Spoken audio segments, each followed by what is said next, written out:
everything in 70s because he's so fast and such a hard worker. Have you heard of Christi Chiello, the comedian? No? Okay, thanks. You're throwing legs like in my mother, to cover and I need.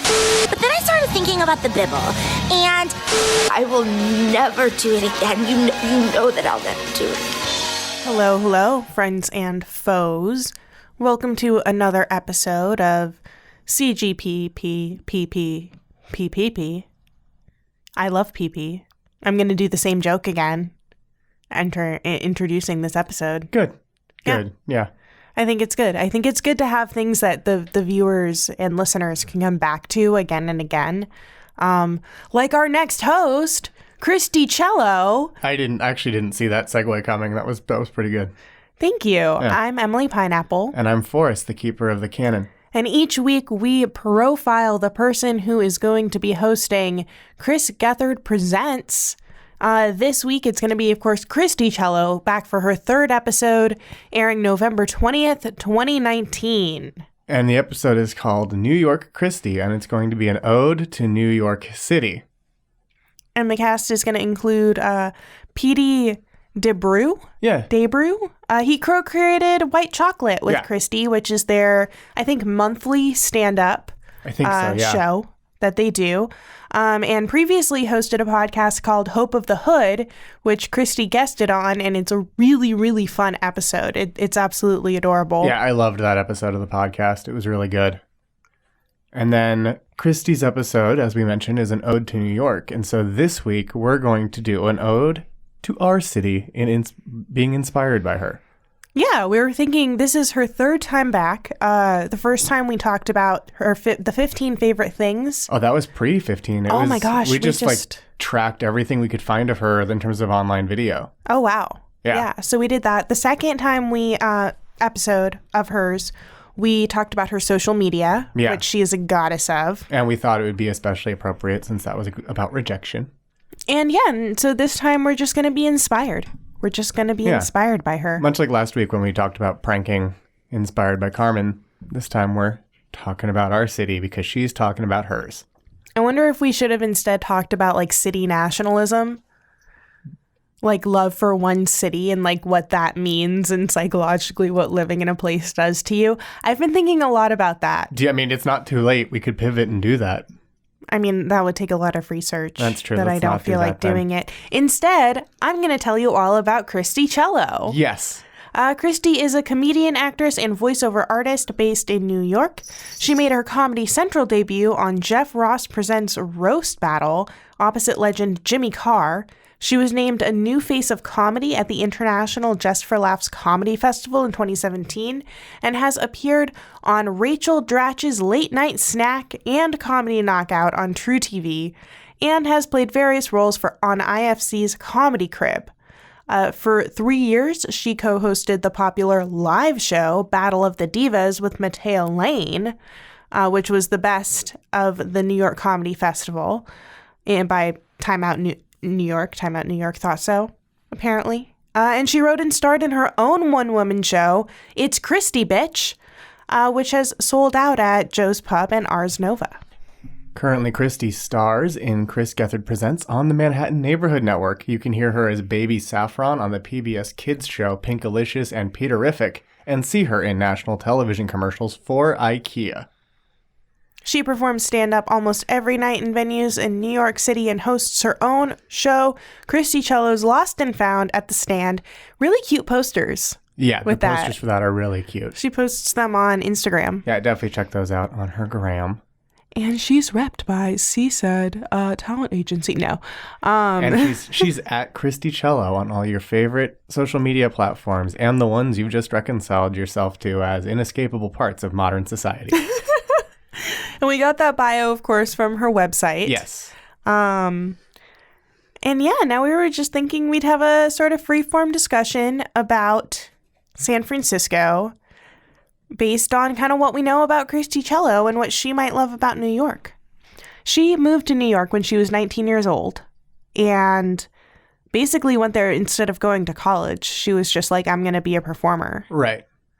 And seems to love it. I mean, yeah, she definitely seems to to love New York City. She's been there a lot of years now, like Yeah. over 10. Yeah. We were both born in the Bay Area Yes. near San Francisco. Yeah. I was born in San Francisco, but I grew was up not. just north in Marin. But my entire family lived here. So I have been going to San Francisco, and now I've been living in San Francisco for about 7 years, but my whole life. Right. Whereas when I was younger, like we came out to the Metreon, which when I was a kid was like a futuristic mall Sony owned and is now just a regular mall. Like there was a PlayStation store, a Where the Wild Things Are like theme park exhibit and stuff where you could like wander through the book and see all the monsters and everything. And there was a concession stand which was inspired by the Night Kitchen book. Now it's mostly just a movie theater. And now it's just the movie theater.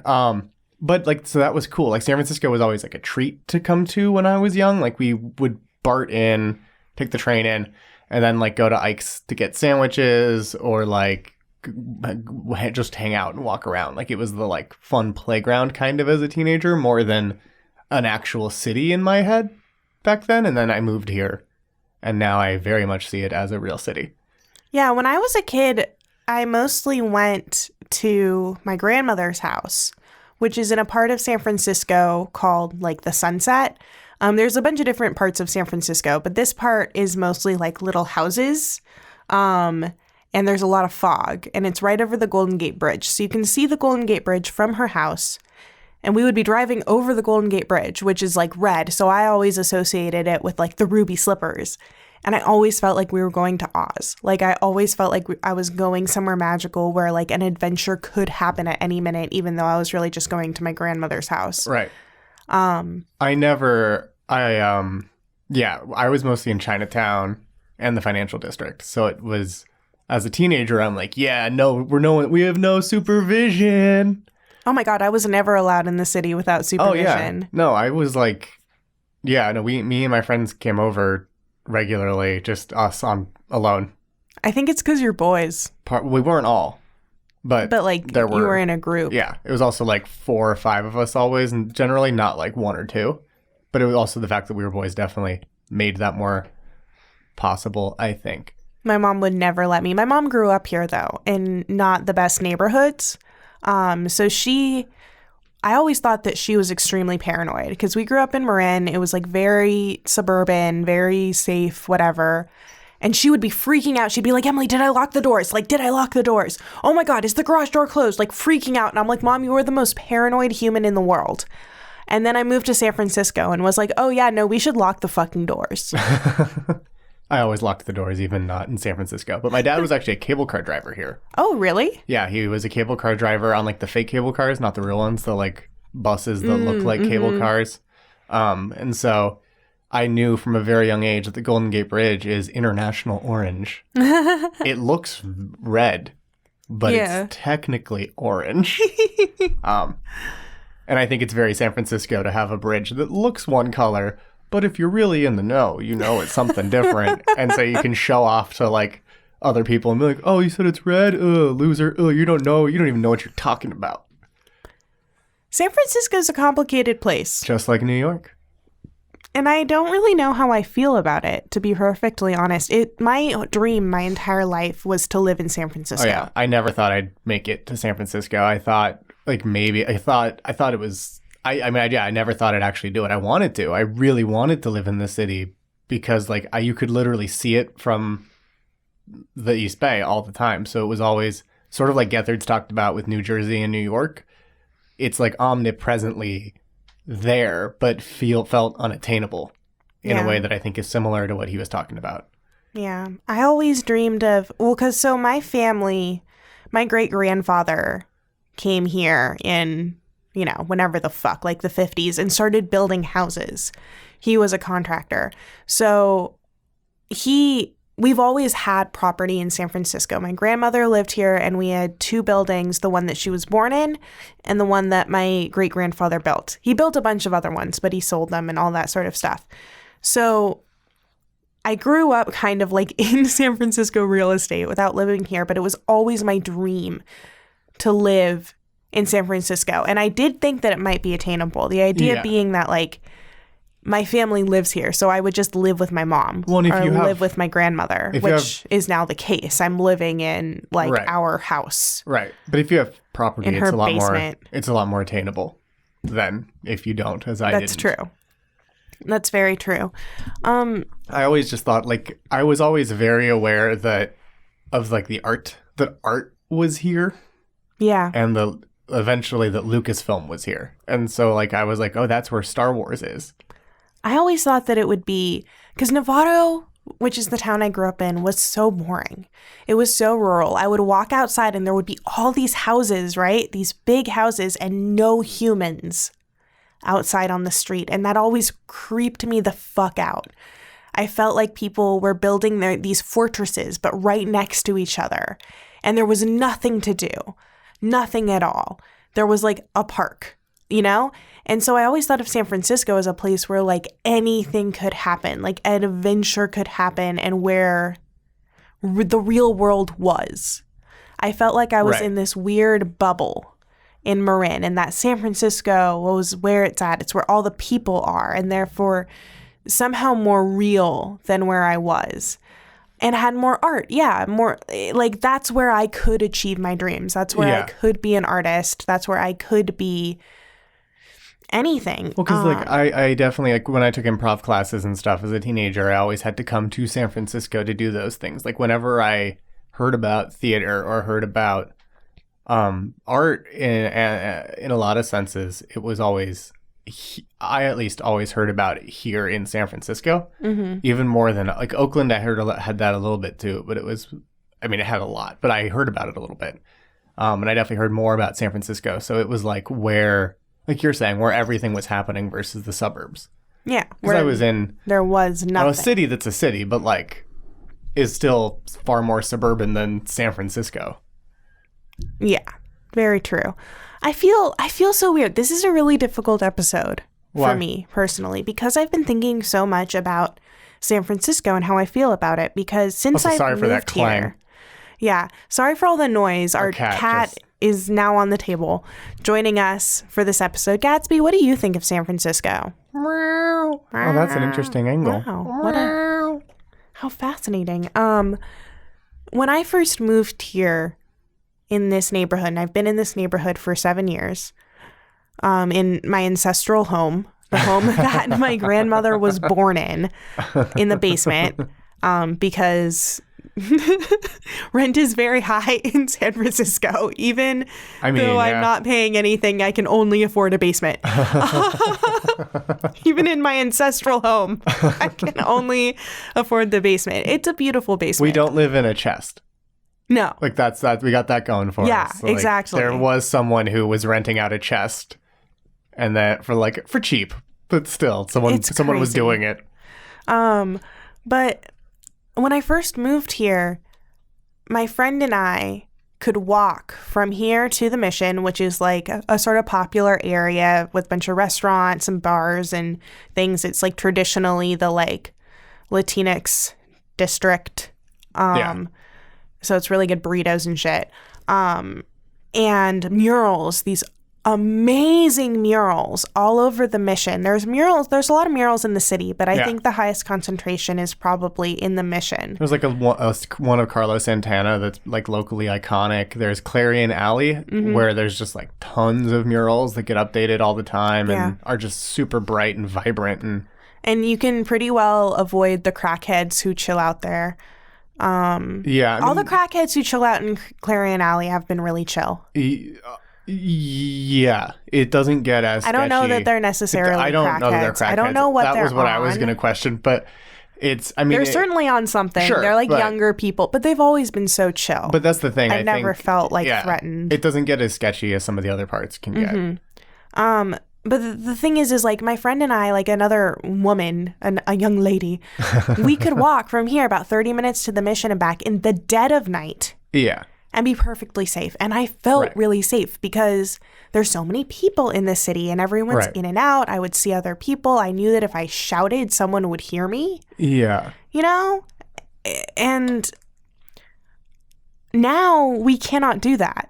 Within 7 years, like our area got sketchy to the point where like I have been followed Yeah. You know, there's a lot of problems in San Francisco. There's a lot of problems with housing in San Francisco. There's a lot of problems with people who are trapped in a cycle of drug use and homelessness, and they live like right next to me. Yeah, no, I mean, but in a tent. And it's weird and it's horrible to look around and see things. And I mean, I know this is supposed to be an ode to San Francisco, but I don't know how to brain it, because I remember when I was a kid, we learned about ancient Rome, and we learned about how the rich people would dress in rags so that they could walk through the city and not be robbed. Right. Because there was such abject poverty. Yeah. And I thought to myself as a child, I was like, wow, I'm so glad that we are now as a civilization like modernized past that. And then I drive around San Francisco and I saw like an old lady just with literally naked with a tattered blanket. Oh, wow. Walking barefoot through the fucking street. Wow. And I was just like, I don't even know what to do with that image. And that's just one image of many. No, I saw that as an adult. No, I know. I was just trying to place. And I didn't know what to do. You know, who have or whatever versus the have-nots, we are disempowered. Well, I mean, I think that you have to. I think that is especially now. But I mean, I think it's always been part of San Francisco, but especially now. But I do think I grew up seeing that more than you. Yeah. Because I mean, the Sunset doesn't have as much of it because it's a colder area with more hills. There's just not as much around. Yeah. To go, to survive. To survive on. If you are unhoused. But like, I don't know, being in the East Bay more, like I saw that whenever I went to Berkeley. That's true. So I had the same shock as a kid, but I think it I don't know. Like I had the same shock and the same like, I can't believe this happens. I still can't believe it happens and it shouldn't, but it's hard. It's hard, but it's one of those ways where, and people, like I've heard people talk about how New York is a hard city and like it'll eat you alive a little bit and stuff. And I think that, I don't know, from some of the stories I've heard, I imagine New York has some similar things. I don't know if it's as much because the climate's so much worse. Yeah. But I think that is definitely one of the ways San Francisco can eat you a little bit and wear you down a little bit. Or not a little bit, just wear you down because you're so... You have to be so deadened to other people. Oh, it's a couple. I mean, it's either you're so deadened to them or it's also a constant reminder of like the fragility of your own place in San Francisco and that like you could so easily also end up there. And so there's that like you either end up deadened or like sort of just super anxious about how you could also end up there. And I think that's sort of one of the things that San Francisco does to you. Yeah. It doesn't feel safe. There's this story that I like to tell about my grandmother. My grandmother grew up in San Francisco. Yeah. Obviously, she was born here. So did my mom. But when my grandmother was a young woman, she ran a nursery. And one of the women who would bring her kid to my grandmother's nursery, because my grandmother was like fucking, you know, she babysat a lot of kids of prostitutes and like things like that. She was just kind of like not high class in the slightest. Right. That is where we come from. But one of the women lost her housing, like was homeless with this little kid. And, you know, of course, my grandmother would never let a little kid be homeless, but she was like, I know what I'll do. And she went out in front of City Hall with this big sign and this woman and her little kid. And the big sign said, "Shame on San Francisco, letting women and children be homeless." And she stood outside City Hall and fucking screamed her head off about it, which anyone who knew my grandmother knows that shocking. That is her one and only superpower, was screaming her ass off about stuff and ranting at you until you gave in. And when she was younger, she used it almost always for good. But she fucking did that. And the fucking like next day, like within a week, the city found housing. For that woman. Yeah, that makes sense. You can't do that anymore. One, there's tons of children. Yeah. I mean, that who are was homeless. That was something new for me when I moved to the city is how frequently I see kids out now. But I mean, I think I don't know. I think it's interesting because I don't hear it. I mean, now it's also the case across the whole Bay Area as well. It's not just to give a better picture. It's not better in terms of making San Francisco look better, but more accurate picture. We're all shitty. No, the but whole like area it has notably across the entire Bay Area sort of gotten worse over the past, really, like you were saying earlier, 7 years. Like even 7 years ago, it was less. It was much less. And so I think that I don't know, it's interesting because I don't know that I wonder if there's less of it other places or if I wonder if there's less of a homelessness problem other places or if it's just there's something about San Francisco that makes us be like, this is a problem, you know? Like, I don't know. I don't know if it's because like when we were in Chicago, I definitely saw there were considerably less a lot homeless less people. Yeah. And so I don't know. There was also a lot more racial diversity. Yeah. In Chicago, and you could see poverty along those racial lines. Like you can absolutely see that in San Francisco, but because there are so many fewer Black people in San Francisco, generally, because hence The Last Black Man in San Francisco, the movie that came out this year. Because there are so many fewer Black people, you also see a bunch of fucking white people who are homeless as well, and it looks more. Well, and then there's also the fact like I've heard that the 60s sort of are part of why that population was so much bigger here for a while was because there was like the people who came out for the 60s and then took stuff and didn't like get better because like they closed all of the hospitals for people who had problems. My great uncle was schizophrenic and he was in this real nice hospital. And then they closed it, which meant that he lived and died in this house, pacing the floor, smoking cigarettes, and going out. They would give him money, which was great. Like the state, gave people money with the idea being that it would help them. But he unfortunately wasn't able to manage it. He would go out with it and he would get robbed. Right. Oh, I mean, I'm not surprised. Like Mal Blum got robbed when their band was here. Like they're in front of the venue, their van got broken into. And so at the show, when we saw them, they had to be like, hey, we got robbed. Please buy merch. Yeah. It was just fucking crazy. So I think not to equate. Yeah. But like, I think that, I think that I don't know. Like, I mean, it's interesting because I think, what a bummer episode. Well, I know, right? I was thinking that not to minimize any of the real problems we've talked about, but I also think one of the best ways to encompass San Francisco is two San Franciscans complaining about San Francisco. That is so true. Because that is the character of our city in a way that I think is very interesting. Man, the real San Francisco was 10 years ago. Yeah, no, but exactly. Like it's a huge contrast to New York. That's where like true. The character of a New Yorker is to be like, New York's the best city, the greatest city in the world. Everywhere else is nothing compared to New York. We are it's talking up New York is such a key part of like the stock New York character, whereas the stock San Franciscan is like, ugh, it used to be cool, but now it's awful. While still smelling their own farts. Right, while still thinking like, well, yeah, it's still better than everywhere else. Yeah. But that's interesting. I mean, and yeah, this is a bummer episode for sure. But so I think we've given a pretty clear picture about what is complicated about San Francisco. I love that that's what we led with too. I know. I mean, but I didn't expect to lead with it. No, it is part of it. It's part of it. But there's also some really great things about San Francisco, and I've been thinking more and more about those. And one of them, of course, is that it is fucking gorgeous. Yes. It is stunning. It is a stunning city.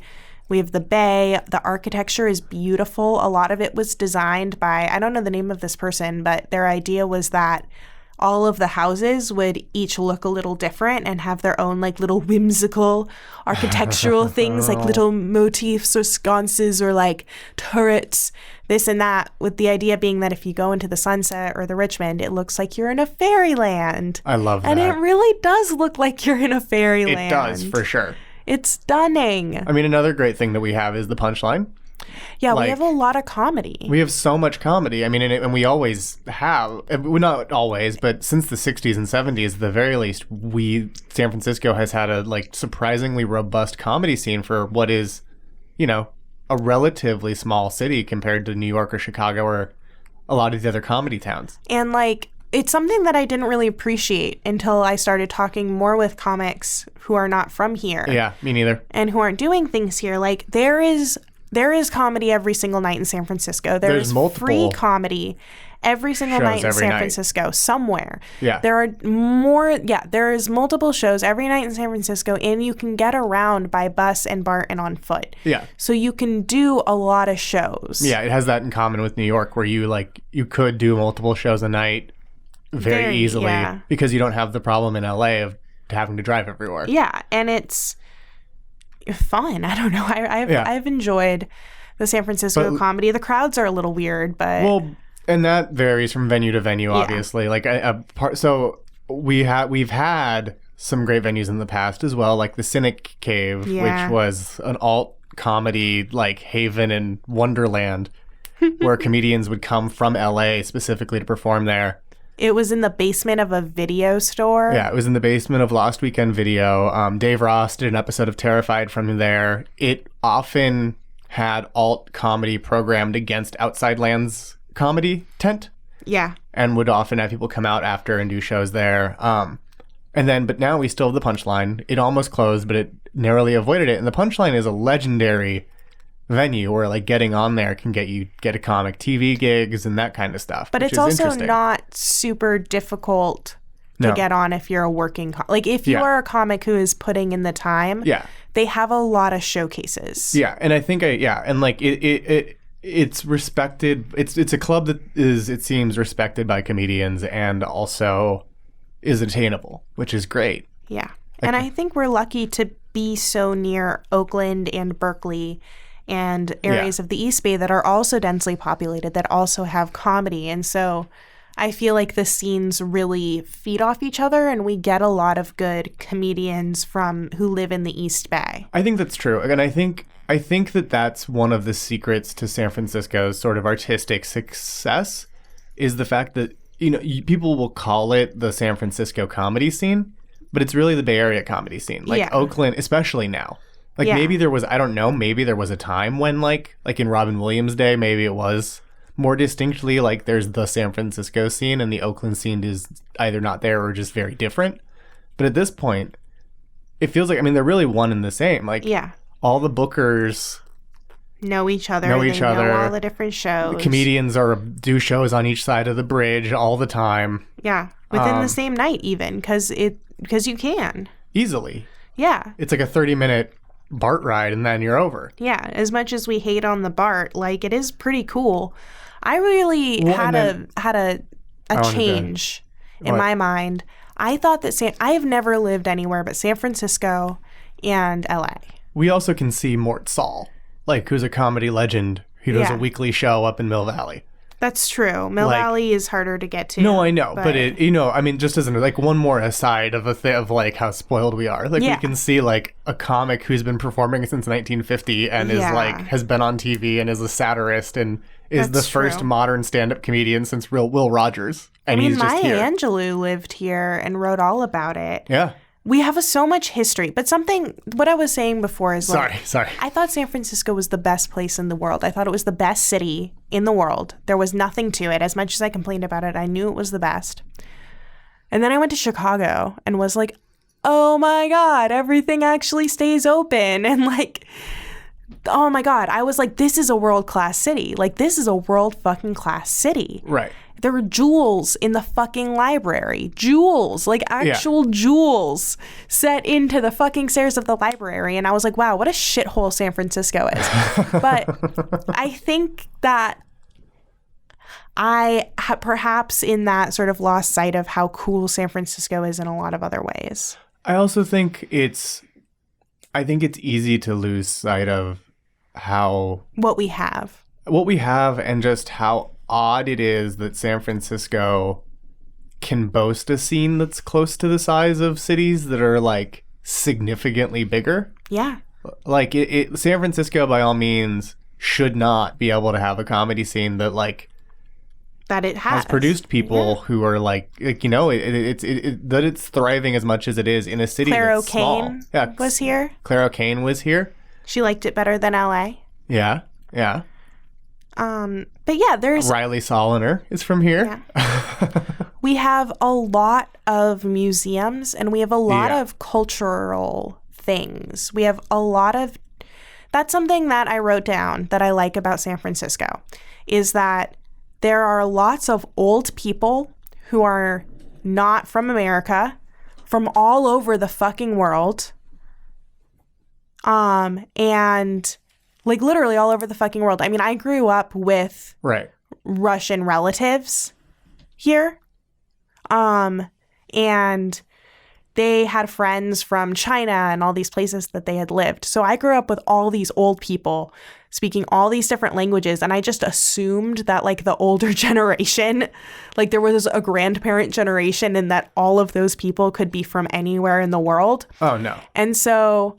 And I know that that's not true, but it makes me feel really safe and comfortable when I'm like walking around outside, like getting coffee and there's like two old dudes speaking Russian and like all of the little old like Chinese ladies and like Mandarin speakers and Cantonese speakers and fucking Taiwanese and Vietnamese and I do love that. I know that those are all of, I'm only naming Asian things, but literally like Polish and Russian and Italian. Like my family was Italian, and I mean the only thing we're kind of missing is like a strong Jewish community. Yeah, no, we don't have that as at least a separate. It's much more. I mean, there is, but even Jews. So, oh yeah, there are plenty of Jews. No, but not only are there Jewish people, but there's the Jewish Museum, there's the Jewish community center. Like there's still a strong there's no Hasidic area really. No, there's no like neighborhood that specifically, but there's still a strong cultural presence, which is great. There aren't as many like kosher markets or no. The things that my bubby told me about when she moved here from Chicago and was just like, there were no kosher markets, so we no longer ate kosher, and I'm like. I like your approach, Bubby. I also like one thing that I think that my attitude has definitely been growing up here very much like this is the baseline. Yeah. You know, it's like, no, obviously all cities have museums. All cities have all summer long free concert series in a beautiful park. That's true. We get free concerts in Golden Gate Park. Golden Gate Park is 20% bigger than Central Park. That's what I heard. Yeah. Yeah. And it's beautiful. And it's specifically 20% bigger because San Francisco was like, hey, we're going to show that we're that much better than New York. I'm so sorry about all the extra noises. Yeah, there's a lot of extra noises this week. Yeah, there's a lot of extra noises. We're clearly going through some stuff. Yeah. I think you can hear it in us. We're trying to talk about San Francisco. And we're moody and we're sad and we're complicated. I had a friend who grew up here tell me that San Francisco makes people sick. That I need to leave because like it's the city that makes people sick. And I don't know what to think about that. I think it's very... Because I wouldn't move to New York because he thinks New York is similar. But he did grow up here. I think it's very... San Franciscan to give the city that much power, to like mythologize it into either like utopia or this like Lovecraftian haunted place that makes you sick, you know? Like, yeah. I think that it does have Lovecrafty elements because we're right near the ocean, so that's pretty cool. But I also think it's interesting that, I mean, I don't know if this is the case for all cities. It wasn't the case for the city I grew up in the East Bay, because it's not quite as culturally resonant. At least it wasn't then. It is actually getting there now. San Francisco loves to mythologize itself. Yes. And I think that's why. Do you think New York is the same though? No, New York is definitely the same. Like LA is the same too. Like I think that cities, when they get a level of cultural capital, start to mythologize themselves. Like Chicago presumably also does, but it doesn't. I don't hear about it as much. Yeah, just because we're not really connected to it. But it's also just one of those things. I don't know. It's a bunch of humans together trying to make sense of where we are. And I think the 60s also play into part of that because it was San Francisco was such an iconic like representation of the counterculture and the summer of love and all that, that it became bigger than the real city, you know, like the idea of San Francisco like transcended the real San Francisco in like significance culturally. And so that naturally leads the people who live here to want to ascribe significance to it. Something that my improv teacher said is that, like, despite all of the city's fault, like, people come here when they are seekers, like spiritual seekers, people who think about consciousness and where they are and who they are and what they're doing with their lives. And she's lived all sorts of places all around the world and said there's no higher density of seekers than here. That makes sense. I mean, especially, well, and it's interesting because I think it's a similar, I think New York has that in a much more like, not concentrated, but in a narrower range of seeking ways, you know, like if you were trying to be an artist or like some sort of creative, I think moving to New York because you're like, that's where that can happen makes sense. I don't know that it's as true of like, I don't know that New York has had the thriving cult scene that San Francisco had in the 60s and arguably still has kind of today. She also said that, like, people are more open-minded here. I wouldn't know that, but that is interesting. That's definitely how San Francisco likes to think of itself. But, like, apparently But she would know because she's actually lived everywhere, basically. It's weird thinking about this place that it's the only place I've ever been. And it's the only place I've lived, too. I've lived, you know, within a 60-mile radius, basically, my entire life. It's so weird.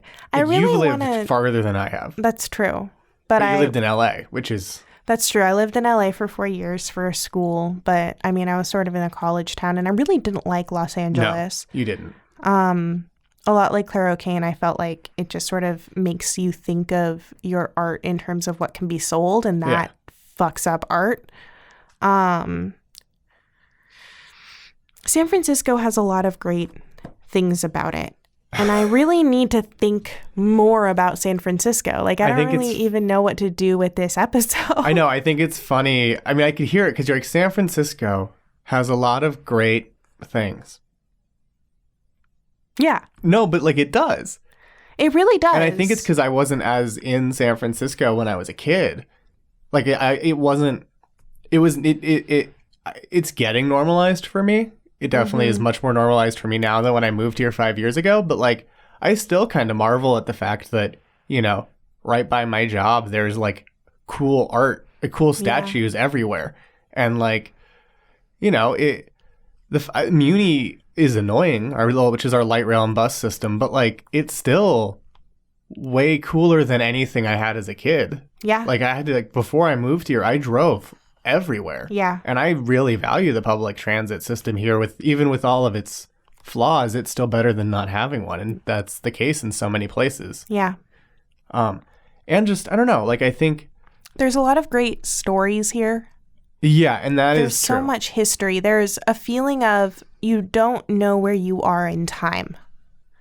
You walk through different neighborhoods and it goes from ultra modern to like, when the fuck did they build this? Like, oh, you mean like architecturally? 1900s. Yeah, architecturally, sometimes the people feel like... that's true. It's kind of cool. It's like you meet people, and I've had people in my family who like came over here from Italy after coming from China, from Russia, and just never learned English. Just didn't. Right. Just because they didn't have to and they couldn't. And so you're out of time, you know? Yeah. You're in a place out of time. There's people who dress differently, and I don't know, I really like old people, I think. Yeah, I think you do.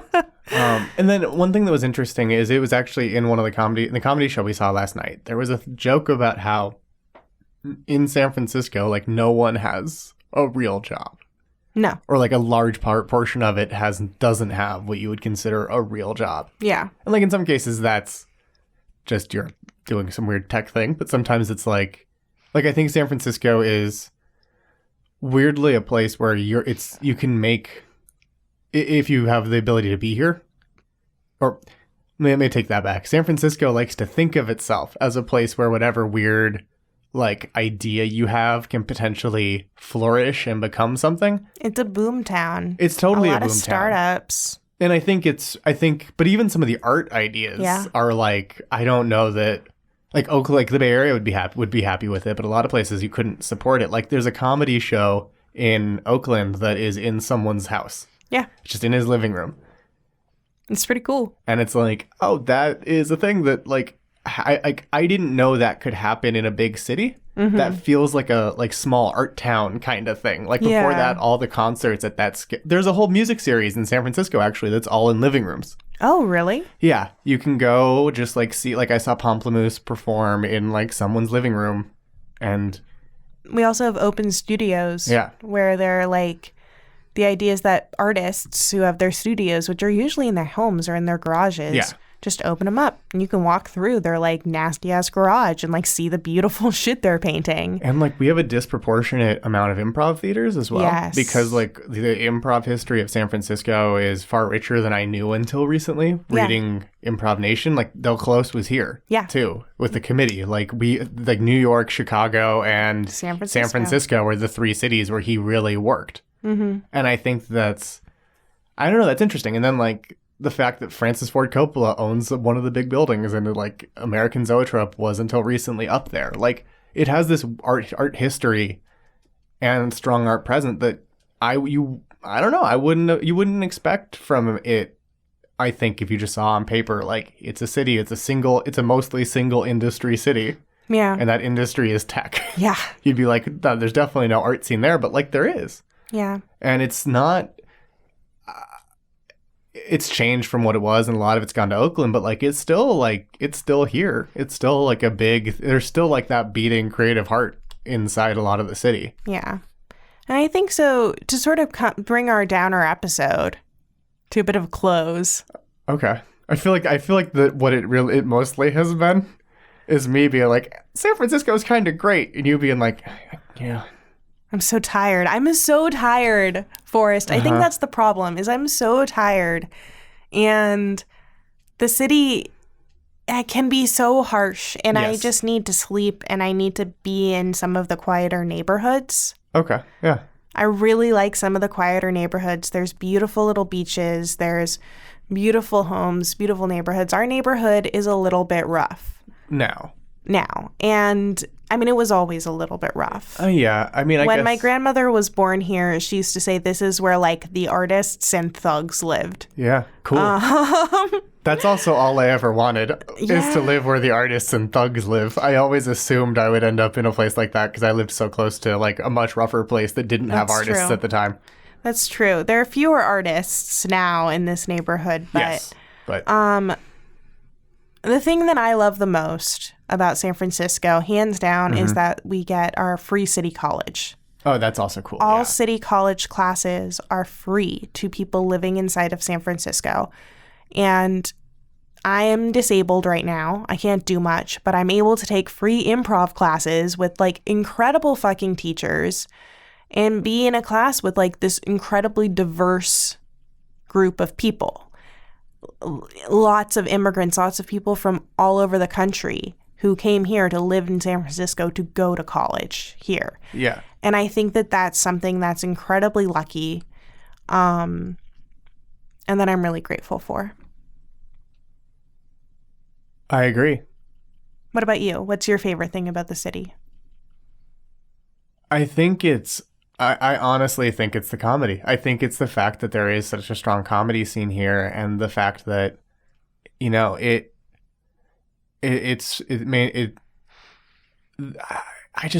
crazy to me that such a small city has so many art venues, and like the fact that that's still holding on.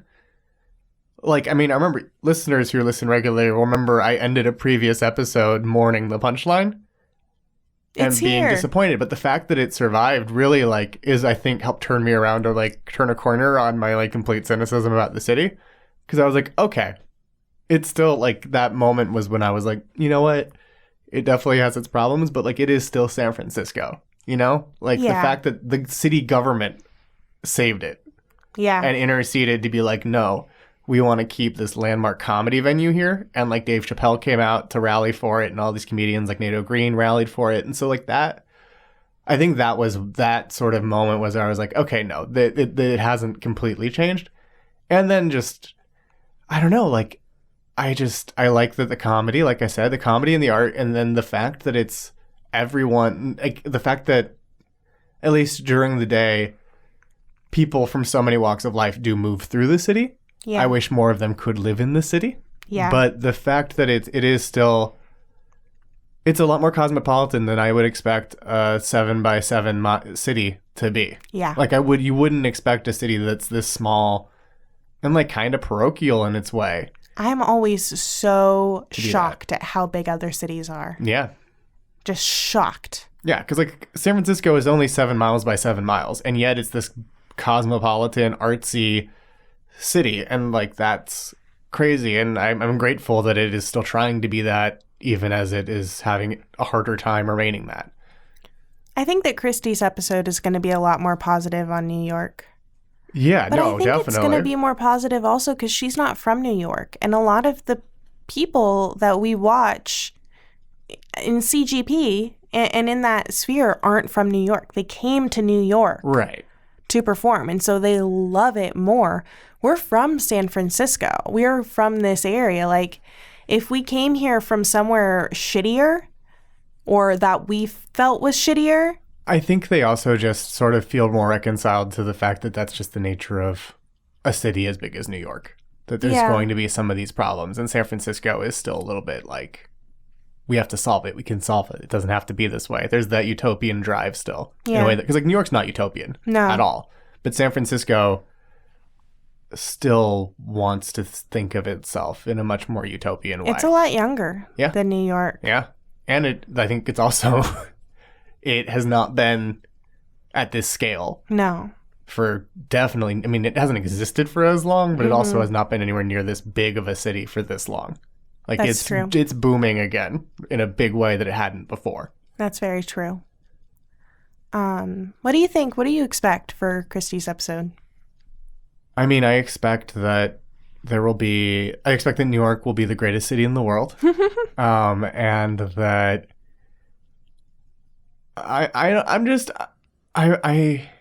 I'm excited to hear. It's not what I expect, but I'm excited to hear what someone who lives in New York and like lives in New York in like a way that, you know, isn't that is like it really lives in New York, not like in the penthouse in a super tall building. Yeah. Loves about it, because I think that as people from outside of New York, it's very easy to sort of fall into a caricature.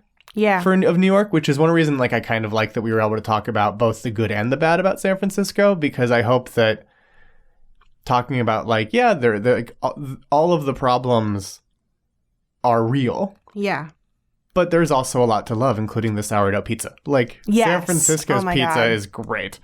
And like, just, I know New Yorkers are not going to love me saying San Francisco's pizza is great, but different. it's not trying to do the same thing. That's what I want to clarify. San Francisco pizza is trying to be its own thing. And it's great. It's great, as I'm sure New York pizza is.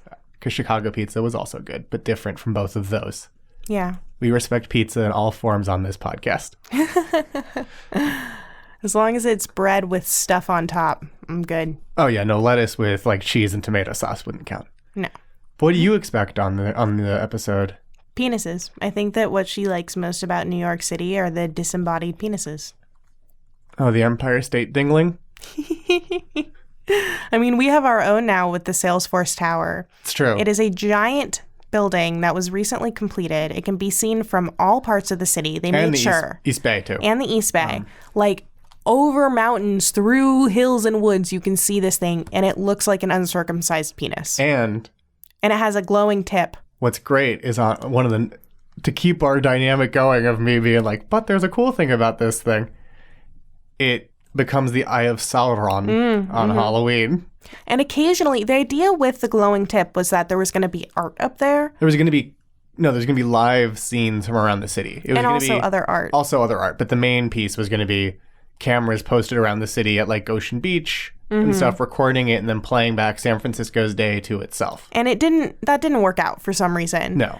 So it's mostly just waves, which is really boring. Yeah, they use a few pieces of stock footage primarily. Yeah, which is boring. But they let they had students That's what I was gonna say too. An art presentation up there where like the students like made art for it, and one of them was like 404 file not found. The blue screen of death. It was the blue screen of death, and it kept saying 404 file not found. And I was like, we were going over the bridge, and I'm like, wait, what the fuck? Really? Wait, really? They didn't find it, and it's up there for everyone to see? Like, that's hilarious. Like, what's going on? Like, can it be true? And I Googled it, and the artist was like, yeah, I did this thing so that people would have a moment of being like, what? Is there no art? Did they mess up? They couldn't have messed up. What's going on? And like, she wanted that to happen, and that is what happened. The art worked. I think that image is like a great icon of modern San Francisco, where there is like, it is like a giant building housing a tech company and all that comes with that. But that little bit of art is right on the tip. That little bit of like, wait, really? That little bit of the olds of like the classic. Just a bit of a troll. Yeah, the classic San Francisco art of like, we're going to create something artsy and troll you with it. Yeah, it's just a little bit counterculture. It's just going to make you question your what is it called? Your idea of how things should go. Assumptions? Expectations? Your dichotomies? No, that's when two things are opposed. It makes you question your perceptions. It makes you question how things are going. It makes you question your idea of normality. Yeah, and that's cool. I like that. And that is what San Francisco would, I think, say is its like questioning is its like is the value it would most want to apply to itself. Yeah. Is that sort of out of the box thinking and being like, maybe things don't have to be this way. Yeah. Not dichotomy. No. Fucking, it disrupts the Disrupt is a funny choice of words. I know. Well, all the tech companies are basically saying it too. Disrupts your is that I don't know what I still don't know what your I'm trying to say the word. It's a word that means one's how one thinks the world works. Ideology? Like framework for how the world works. Ideology? Not necessarily ideology. I don't know. I don't think it's worth trying to find this word. I don't think you have it to is. let it go. I think I do have to let it go. Like most things. Yeah. I just have to let it go. Yeah. So just thanks like for podcast. listening. Yeah, thanks for listening to our super sad episode about San Francisco. We love you all. And we're going to see you all Wednesday. Good night and good Klon. Good night and good Klon. 525,600 minutes. 525,000 journeys to Paris.